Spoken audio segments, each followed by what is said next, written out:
Messieurs, est-ce qu'on se ferait pas une petite actu en rafale? Ça vous dit? Vas-y. C'est le nouveau jingle, ça? Ça peut, hein? Ça peut. Pourquoi pas? Pourquoi pas? Vraiment aucun moyen dans ce podcast, quoi. Bien, bien cheapos. Oui. Clairement, on est sur des moyens. Voilà. Allons-y. Messieurs, l'actu en rafale, c'est quoi d'abord? Parce que tu nous fais des propositions de petites actus, on dit oui ou non en fonction de ce que tu nous proposes. Bah voilà, est-ce que ça vous intéresse? Est-ce que ça vous intéresse pas du tout? Est-ce que voilà, on en parle pas? Voilà. Et si on dit non, on passe. Et si on dit non, on passe, on ne traite pas cette actualité. Messieurs, première actualité, le crash du boucher de Téhéran. Oh putain, t'es dur. Est-ce qu'on en parle ou est-ce qu'on n'en parle pas? Ah ouais.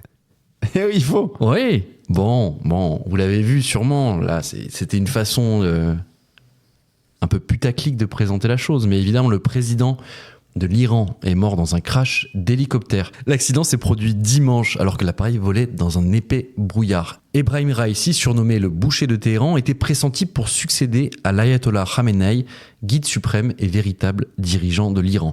Sa mort intervient dans un contexte international très tendu et ouvre une période d'incertitude dans le pays. Voilà, messieurs, vous l'avez forcément vu passer dans les médias et il fallait qu'on en parle aujourd'hui.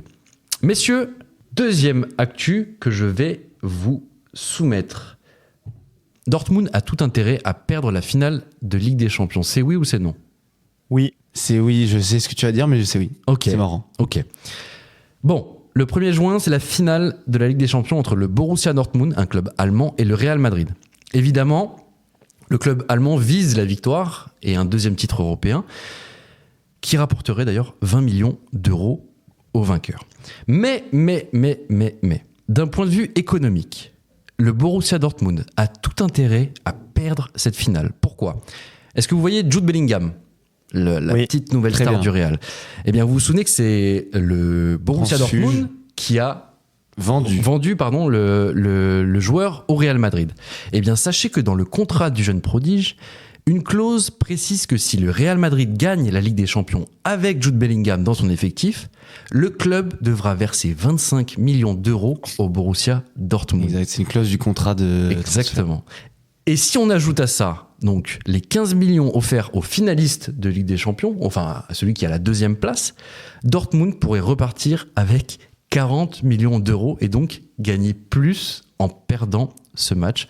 On peut dire tout simplement qu'en gros c'est gagnant pour le Borussia Dortmund cette finale. J'ai trouvé ça assez étonnant et je voulais vous en parler. Messieurs, troisième actu. Un artiste dégoûté de ne pas participer aux cérémonies des JO. Est-ce qu'on en parle ou est-ce qu'on n'en parle pas? Il mérite même pas. Il mérite même pas. Moi je dis non. Non. Ok. Non. On dit même pas son nom? Bah si, on va le dire. On va... Zach, dis-le, vas-y. Vas-y, Zach.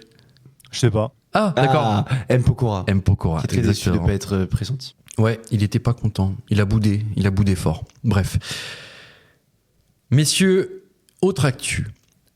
Est-ce qu'on en parle ou pas si je vous dis Pokémon à l'infini? Non. Non? Non. Et non. Ok. Eh ben écoutez, tant pis pour vous. Ah, jamais été trop fan, mais tu tombes mal. Hein. C'est comme le Seigneur des Anneaux, mais je sais pas si c'était ton cas aussi, Zach. Pokémon, pas trop. Ah ouais, mon pareil. truc. Ah ouais, Rien à mais foutre. c'est bien, vous pensez à l'auditeur en tout cas, c'est super sympa. Ah, je pense que c'est pareil pour eux. Ah d'accord. Non mais non. Bah oui, ils ont plus de 19 ans, donc... Ouais. Et Seigneur des Anneaux, je t'inquiète que... Bref, allez. Si je vous dis une modeste sandwicherie étoilée au Michelin, est-ce que vous prenez ou pas? Là, je dis oui. Ok. Ouais, ça va, ça me tente, ça. Eh bien écoutez, sachez que c'est une petite sandwicherie au Mexique. Ah. Eh oui, bah attends, je vous ai fait un teasing, mais quand même, c'est une toute petite... Alors là, tu vas peut-être m'aider sur la prononciation. Taqueria. Una taqueria. C'est un endroit où on fait les tacos, d'où le taqueria. Très bien. Et c'est un tout petit, donc une toute petite enseigne qui devient l'un des premiers restaurants mexicains à recevoir une étoile au célèbre guide Michelin. Bien que sa carte, écoutez bien, ne propose que 4 types de tacos avec 2 sauces. Vous vous rendez compte? Et ce mec-là a reçu une étoile au Michelin. Donc la taqueria, ouverte depuis plus de 50 ans, fonctionne dans un petit espace où seules 3 ou 4 personnes peuvent se tenir debout et manger. Donc c'est vraiment minuscule, c'est un tout petit resto.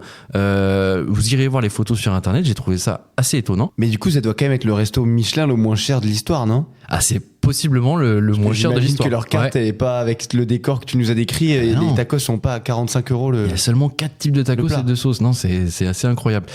Qu'en dit le guide Michelin ? Ils disent: cette taqueria est peut-être rudimentaire et ne peut accueillir qu'une poignée de clients au comptoir, mais sa création, la gaonera, c'est le nom d'un des sandwichs, d'un des tacos, est exceptionnelle. Voilà. Magnifique. Donc, félicitations à eux. Ça. Et une petite étoile au guide Michelin. Il a dû être très étonné, le monsieur, quand on a dû lui annoncer ça. Voilà. Et le gars, médecine. Messieurs, c'est la fin de ces actus en rafale. Voilà. Bravo. Voilà. On est très rapide encore. On est, ouais. Bah, mais c'était, on a dit des trucs intéressants à chaque fois. Rapide et efficace et pas cher. Surtout, hein, ça, comme d'habitude, on est ce pas qu'on préfère. cher. Ça, on sait faire. Pas être cher.